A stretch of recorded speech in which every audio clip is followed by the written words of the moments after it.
যৌক্তিক সময়ের ভিতরেই সরকার সংস্কারগুলো সম্পন্ন করে একটি সুষ্ঠু গ্রহণযোগ্য নির্বাচনের দিকে দেশকে নিয়ে যাবে। বাংলাদেশ পৃথিবীর মানচিত্রে আয়তনের দিক থেকে নিঃসন্দেহে খুবই ছোট, কিন্তু বিপুল জনসংখ্যার একটি দেশ। এটাকে বিশ্বের সপ্তম বা অষ্টম জনবহুল দেশ ধরা হয়ে থাকে, আর জনঘনত্বের দিক থেকে বিশ্বের 1 নম্বর দেশ। নির্দিষ্ট জমির মধ্যে এত মানুষ দুনিয়ার আর কোথাও বসবাস করে না। 2 নম্বর পজিশনটি হচ্ছে চায়না। চায়না আমাদের চাইতে অনেক কম ঘনত্বের দেশ। এই দিক থেকে এই বিপুল জনসংখ্যা আল্লাহ তাআলার পক্ষ থেকে এই দেশের মানুষের জন্য এবং বিশ্বের মানুষের জন্য একটি নিয়ামত। যদি আমরা জনসংখ্যাকে জনশক্তিতে পরিণত করতে পারি, যদি প্রত্যেকটা প্রাপ্ত বয়স্ক নরনারীর হাতকে দেশ গড়ার, সমাজ গড়ার কারিগরের হাত হিসেবে আমরা তৈরি করতে পারি। স্বাধীনতার পর এক এক করে 53 বৎসর গিয়েছে। বহু জাতির ঘুরে দাঁড়াতে 2, 4, 5 বছর লেগেছে। আমরা অর্ধ শতাব্দীতেও সেভাবে কোমর সোজা করে ঘুরে দাঁড়াতে পারি না। পারার কারণটাও একেবারেই স্পষ্ট। 2টা জিনিসই আমাদের এখনো সঙ্গ দিয়ে চলছে। 2 যন্ত্রণা থেকে আমরা কোনোভাবেই মুক্তি পাচ্ছি না। একটা দুঃশাসন, আরেকটা হচ্ছে দুর্নীতি। আবার একটা আরেকটা সম্পূরক। দুর্নীতি করতে হলে দুঃশাসন চালাইতে হয়, আর দুঃশাসন যেখানে থাকে সেখানে দুর্নীতি অবাধ হয়। এই 2টা কেউ কাউকে বাংলাদেশের 53 বছরে ছাড় দেয়নি, সঙ্গী হয়ে আছে। যারা ক্ষমতায় গিয়েছেন, যাওয়ার আগে জনগণকে তাদের অনেক ভালো চিন্তার কথা, পরিকল্পনার কথা তাদের ইশতেহারে তুলে ধরেছেন, বক্তব্যে তুলে ধরেছেন। কিন্তু সেই সমস্ত বক্তব্যের যথার্থতা এবং বাস্তবায়ন খুব কমই জনগণ খুঁজে পেয়েছে। বরঞ্চ দেশকে তিলে তিলে দুর্নীতির মহাসাগরে ডুবিয়ে দেওয়া হয়েছে। বিগত সরকারের সময় এটা ভয়াবহ রূপ ধারণ করেছিল, যার করাল গ্রাসে গোটা বাংলাদেশ, আর জনগণ হয়েছিল সবাই তার ক্ষতির শিকার।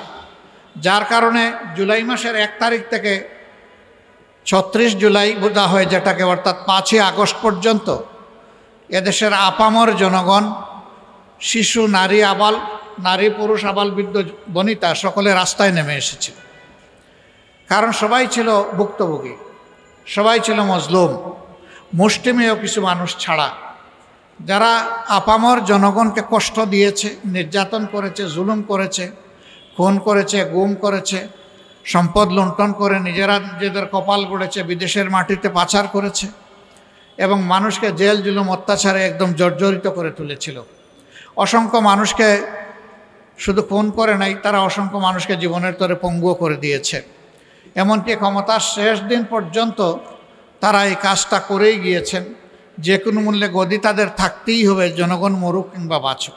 এখানেও জনগণকে যে পরিমাণ কষ্ট তারা দিয়েছেন, বিশেষ করে আমাদের যুব সমাজের সামনে যেভাবে তারা বন্দুক আর মুগর নিয়ে দাঁড়িয়ে গিয়েছিলেন, এই যুব সমাজ যতদিন বেঁচে আছে তারা এই অপকর্মকে ভুলবে না এবং তারা ক্ষমাও করতে পারবে না। কারণ তুচ্ছ একটা দাবি নিয়ে তারা রাস্তায় নেমেছিল। সেই দাবিটা দমন করার জন্য সরকার খুব অমানসিকভাবে তাদের উপর নির্যাতন করে 2000-এর কম বেশি মানুষকে খুন করেছে। তাদের সকলেই ছাত্র না, তাদের মধ্যে শ্রমিক আছে, ক্ষুদ্র দোকানদার, ব্যবসায়ী আছে, সাধারণ মানুষ আছে, বিভিন্ন মানুষ এখানে ক্ষতিগ্রস্ত হয়েছে, এমনকি কুলের শিশু রিয়াও আছে। তো এই আবু সাইদ থেকে শুরু করে রিয়া পর্যন্ত যারা মারা গেলেন, তারা কি দোষ করেছিল এই সরকারের কাছে? এমনকি এতটা তারা কঠিন হয়ে উঠলেন যে শুধু জমিনের বাহিনীগুলোকেই নয়, আকাশে বাহিনী পাঠিয়ে আকাশ থেকেও গুলি করে তারা মানুষ খুন করলেন। এটা কি আসলে একটা যুদ্ধ চলছিল? তাহলে যুদ্ধ হলে কার বিরুদ্ধে? যদি এটা যুদ্ধ না হয় তাহলে আকাশপথে এই হামলা কেন? জমিনেই বা জনগণের ট্যাক্সের টাকা দিয়ে কিনা পয়সার অস্ত্র আর বুলেট জনগণের বুকে কেন? তাহলে তারা এটাকে যুদ্ধ হিসাবেই নিয়েছিলেন, ক্ষমতায় টিকে থাকার যুদ্ধ। তো যে দল জনগণের বিরুদ্ধে যুদ্ধ করেছে সেই দল ঠিক করুক যে আদৌ বাংলাদেশে তারা কোনো রাজনীতি করার অধিকার রাখে কি না। আমার সম্মানিত ভাইয়েরা, আওয়ামী লীগ ব্যাংক বিমা সব কিছুকেই ক্ষতিগ্রস্ত করেছে, কোনোটা ডাকাতি করে শেষ করে দিয়েছে এবং এই টাকাগুলো তারা ভাগ বাটোয়ারা করে নিয়েছে। এখন সেই খনির টাকার আলামতগুলো দুনিয়ার বিভিন্ন জায়গায় বের হয়ে আসছে।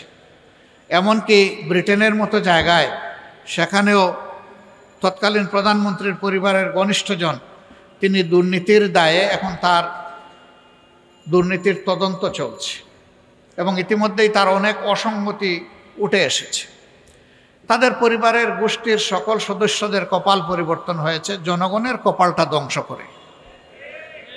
আমরা এমন শাসন দুঃশাসন আর বাংলাদেশে চাই না। তাহলে এই সুশাসনটা আসবে কার হাত ধরে?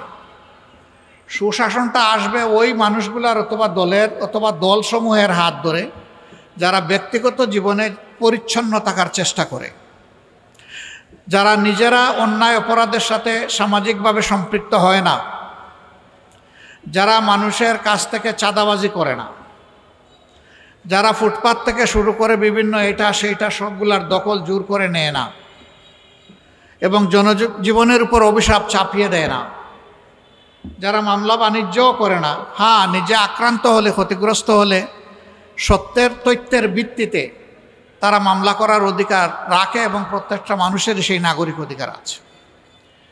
যারা এইভাবে দেশের সম্পদকে নিজেদের কাছে আমানত মনে করবে, নিজের সম্পদ মনে করে হাত বাড়াবে না, এই দেশ কেবল তাদের হাতেই নিরাপদ হবে, অন্য কারো হাতে নয়।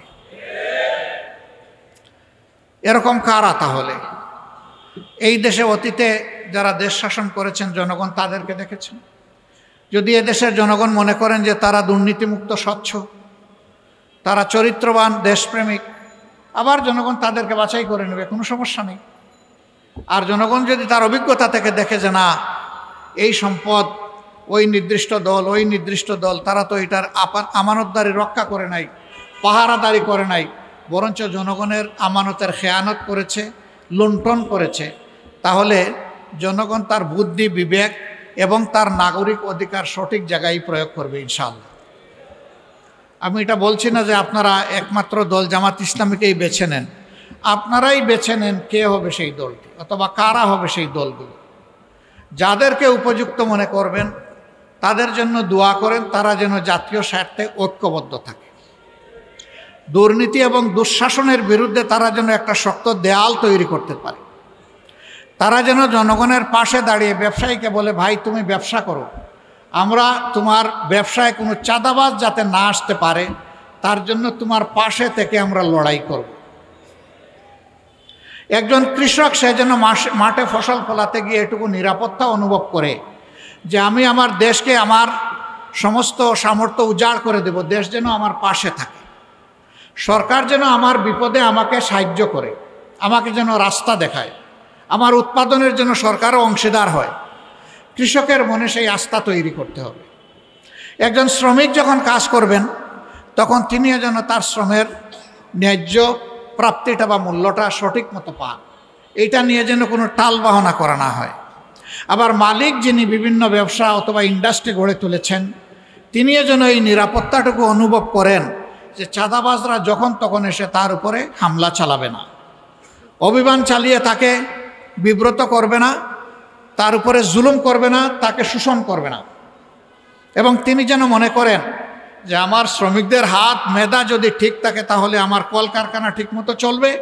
যদি আমার শ্রমিকরা সন্তুষ্ট না হয়, তাদের ন্যায্য পাওনা আমি তাদেরকে না দেই, আমি যদি তাদের ক্ষতি করি, ঠকিয়ে নেই, তাহলে আমি ঠকাবো এবং আমার এই ব্যবসাও ধ্বংস হবে, আমার ইন্ডাস্ট্রি ধ্বংস হবে।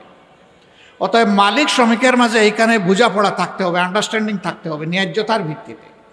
এমন একটা জাস্ট সোসাইটি বা এমন একটা সুবিচারপূর্ণ সমাজ আমরা দেখতে চাই।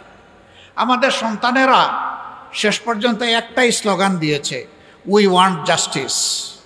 আমরা সমাজের সকল ক্ষেত্রে ন্যায় বিচার চাই, সামাজিক ন্যায় বিচার আমরা দেখতে চাই, কোনো বৈষম্য চাই না। পরবর্তী পর্যায়ে তারা তাদের একটা ব্যানারেরও নাম দিয়েছে বৈষম্য বিরোধী ছাত্র আন্দোলন।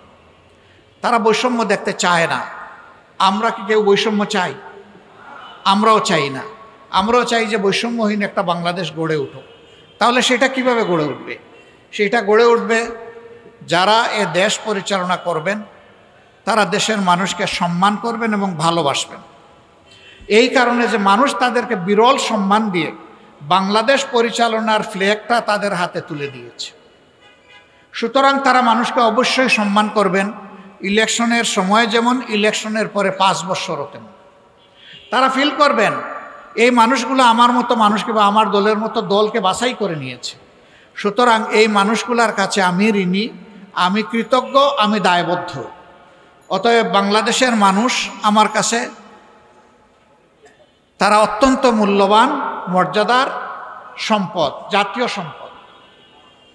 একথা মনে করে যারা দেশ চালাবে তারা দেশকে ভালো কিছু দিতে পারবে।